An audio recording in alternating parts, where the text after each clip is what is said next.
मारे काहे घबराए। क्या हुआ भाई, बड़े खुश लग रहे हो, क्या बात हुई? तुम्हें पता है आज मेरा एसएससी का एग्जाम था, बेहद अच्छा हुआ और मुझे पूरी उम्मीद है मैं इस बार पक्का पास हो जाऊंगा। ये मेरा लास्ट टाइम था।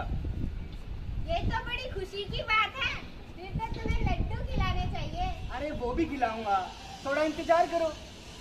आज मौसम बेईमान है बड़ा। वाह, देख रही हो ये लहराते हुए फसलें कितने सुनहरे हैं ना। अब की बार मौसम ने भी अपना पूरा साथ दिया है। सच कहूं इन्हें देखकर ऐसा लगता है जैसे मैं बुढ़ापे में भी जवान हो रहा हूँ। अब बस एक ही सपना है, ये फसल कट जाने के बाद हम अपनी बिटिया की शादी बहुत धूमधाम से करेंगे। जी सब अच्छा होगा, अब आप पहले खाना खा लीजिए। जी अजी सुनते हो? तुम्हारी तो सुनता है, बोलते देती भी कहाँ हो। तुम्हें एक बात बतानी है। बताए बिना तस्वीर भी कहाँ पड़ेगी, तुम बताओ। तुम बाप बनने वाले हो। बता, मैं बाप बनने वाला हूँ। हाँ। अरे वाह, सच्ची मैं बाप बनने वाला हूँ। हाँ। शुक्रिया भगवान तेरा, शुक्रिया। जिस मंजिल को पाने के लिए मैं दूर गांव से शहर आया था, वो मंजिल अब बेहद करीब आ चुकी है। ये लहराती हुई फसलें जिन्हें देखकर मैं बहुत खुश होता था, क्योंकि इन पर टिका हुआ था मेरी बेटी की शादी का सपना। आज के ताने सुनने का सफर अब खत्म होने वाला था इस नन्हे मेहमान के साथ। तो देखा आपने, हम सबके सपने पूरे होने वाले थे, लेकिन जब जब उम्मीद का सूरज चमकने लगता है, वक्त भी अपनी करवटें बदलने लगता है। बहुत तेज गति से भाग रहा था, सबकी उम्मीदों को भाप रहा था। दुख के बादल जो छटने वाले थे कि हमारे भी दिन बदलने वाले थे, मगर आसमान में ये आज कैसा साया है। जरूर कोई बुरा संदेशा लाया है।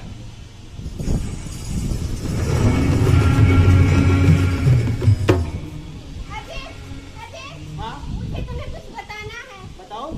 लेकिन समझ नहीं आ रहा कैसे बताऊं। अरे जल्दी बताओ। अजय, वो जो तुमने एसएससी का एग्जाम दिया था, हाँ। पेपर लीक की वजह से एग्जाम कैंसिल हो गया। इस बार भी भर्ती नहीं हो पाएगी। ये तुम क्या कह रही हो? हाँ, यही सच है। बस अब और नहीं, डिग्री है पर नौकरी नहीं। हर रोज समाज के ताने कुछ करेगा या नहीं? कब तक सुनूंगा? बस अब और नहीं, इससे अच्छा तो मर जाना बेहतर है। पापा, पापा, हमारी सारी फसलें बर्बाद हो गई। क्या? सब कुछ पानी में डूब गया। नहीं। इस बार भी हम कभी नहीं उतार पाएंगे।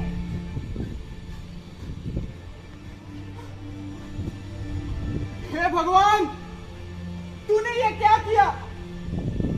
ये फसलें जिन पर टिकी हुई थी मेरी बेटी की शादी का सपना, वो सब तूने बर्बाद कर दिया, सब बर्बाद कर दिया भगवान।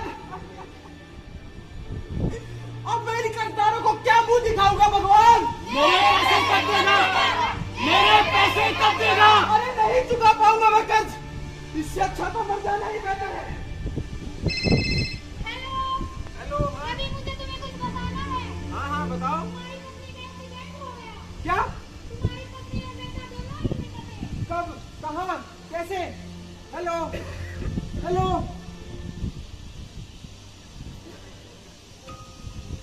नीलम,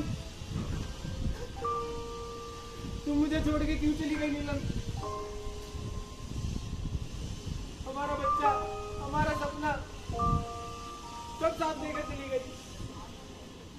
अब अकेली कैसे जीऊंगा मैं? इससे अच्छा तो मर जाना ही बेहतर है। हाँ हाँ, इससे अच्छा तो मर जाना ही बेहतर है।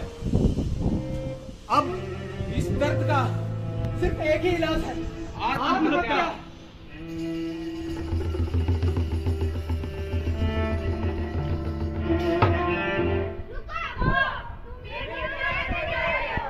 ऐसे जीकर भी क्या फायदा? सब कुछ तो बर्बाद हो चुका है, अब कोई उम्मीद नहीं बाकी है।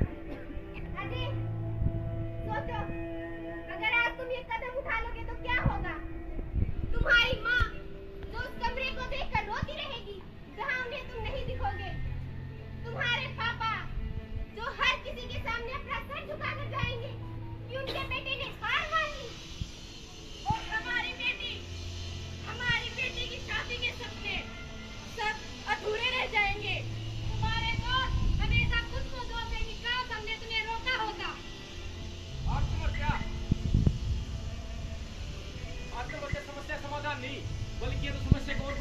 सकती है।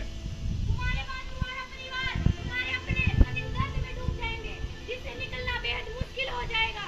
सच्चाई तो ये है कि आत्महत्या से तुम हारते हो, लेकिन जीकर लड़ने से जीतने का मौका हमेशा बना रहता है। तो मुझे क्या करना चाहिए? मैं बहुत कमजोर महसूस कर रहा हूँ। कमजोर इंसान तब होता है जब वह किसी से बात नहीं करता, मदद नहीं मांगता। अब तुम्हें अपनी सोच बदलनी होगी। हर समस्या का हल है, बस एक नया रास्ता ढूंढने की जरूरत है। छोटे छोटे कदम उठाओ, किसी से बात करो, सलाह लो, नौकरी के नए रास्ते ढूंढो। और हाँ, सबसे जरूरी, अपने परिवार और अपने दोस्तों से दूरी मत बनाओ। असफलता जीवन का अंत नहीं है, बल्कि ये तो एक नई शुरुआत का सुनहरा मौका है। हाँ, शायद तुम सही कह रहे हो। आत्महत्या करके मैं अपने दुखों से तो भागता, लेकिन अपनों को जीवन भर का दर्द दे देता। अब मैं जीकर लड़ूंगा, कोशिश करूंगा, क्योंकि यही असली हिम्मत है। हाँ, हमें अब अपना फैसला बदलना चाहिए। हाँ हाँ। दोस्तों, ये सिर्फ इनकी कहानी नहीं, हमारे समाज की हकीकत है। याद रखो, आत्महत्या कभी समाधान नहीं, संवाद, सहयोग और संघर्ष ही असली समाधान है। भारत में सबसे ज्यादा आत्महत्या करने वाले युवा, बच्चे और किसान हैं।